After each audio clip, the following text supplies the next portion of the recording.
The Republican candidate for President of the United States today directly tied the Iraq War and the prospects of further American bloodshed in the Middle East to the price and availability of oil. Our third story in the countdown, what was once the far right's favorite example of supposed left-wing tinfoil hat conspiracy theory, is now part of John McCain's campaign platform. It was near the conclusion of a town hall campaign event this morning in Denver. McCain had been criticizing his Democratic rival's plans to withdraw troops from Iraq. But then McCain decided to make a pitch for his energy policy, which his campaign plans to unveil soon. Listen to what the senator sees as a huge selling point. My friends, I will have an energy policy that we will be talking about, which will eliminate our dependence on oil from the Middle East, that will then prevent us from having ever to send our young men and women into conflict again in the Middle East. It will then prevent us from ever having to send our young men and women into conflict again in the Middle East. At a town hall at a Jewish center in Denver, at one of the forums that are supposed to be full of candidate-friendly questions. So Senator McCain actually managed to back into this all by himself. For reaction, let's bring in MSNBC political analyst Rachel Maddow, whose own show airs weeknights on Air America Radio. Hi, Rachel. Hi, Keith. Is there any other inference to draw from what Senator McCain said here?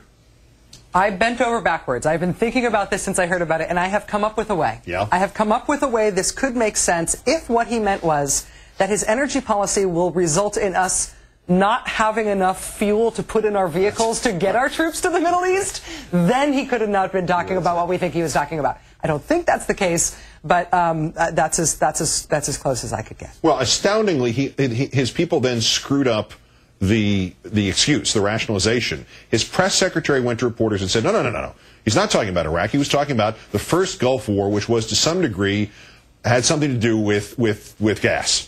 I think the guy who just pulled one right out of you-know-where and saw those burning Kuwaiti oil fires, these incredible flames, that picture, I think that's what he saw.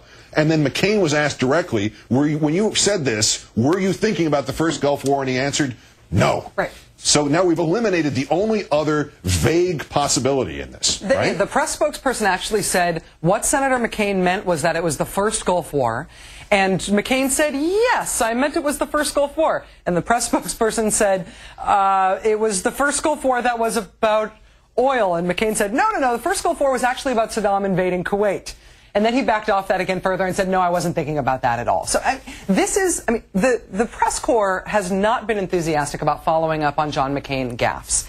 This seems to me like such a big one on such a big important issue, and it's on tape and there's video, that it has to be followed up on. So he's either going to need a new explanation or he's going to have to just run with it and defend this idea. I think he might actually end up defending it.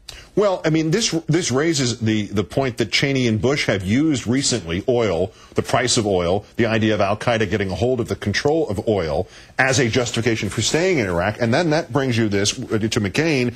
And 5 years ago, anybody who suggested there was the slightest hint of a connection, a rumor of a hint of an innuendo of a connection between going into Iraq and the price of gas was considered a lunatic, unpatriotic, terrorist lefty. Yeah. How and why did this suddenly change into John McCain's campaign platform? I honestly think that the most likely outcome here is that McCain will end up defending this, at least at the end. But then, Karl Rove has recently, and I realize he's not in the White House anymore, but he's still influential, I think, for these guys, especially in terms of their talking points.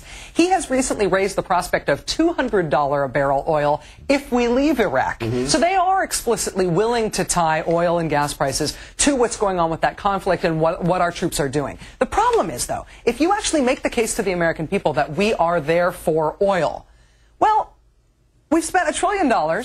We've lost 4,000 Americans. Mm-hmm. We've spent 5 years, and now we're paying $4 a gallon. We are not the beneficiaries of the war for oil. It does not redound to the American consumer. I think the real mission accomplished moment right now that we can see in Iraq is when the oil companies getting pre-cleared by the Iraqi government to bid on the Iraq oil field service contracts ended up on the front page of the business section last month instead of in the front page of the international section. That might have been the first true mission accomplished moment we've yet had. Dick Cheney has a complimentary basket of fruit for you. Rachel Maddow of MSNBC and Air America. Great, thanks. Have a good weekend. Thanks.